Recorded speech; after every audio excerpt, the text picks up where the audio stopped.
The most widely accepted theory about the moon's formation is the giant impact hypothesis.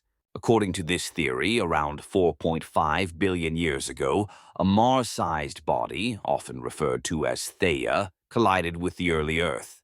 The impact was so massive that it ejected a significant amount of debris into space, which eventually coalesced to form the moon.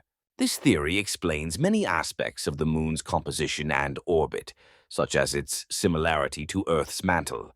Ongoing research, including analysis of lunar rocks, continues to refine our understanding of how this monumental event shaped the Earth-Moon system.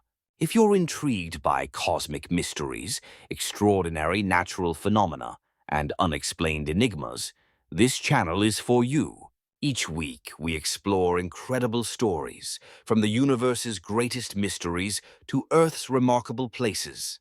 Subscribe now and never miss out on captivating tales that will surprise and inspire you.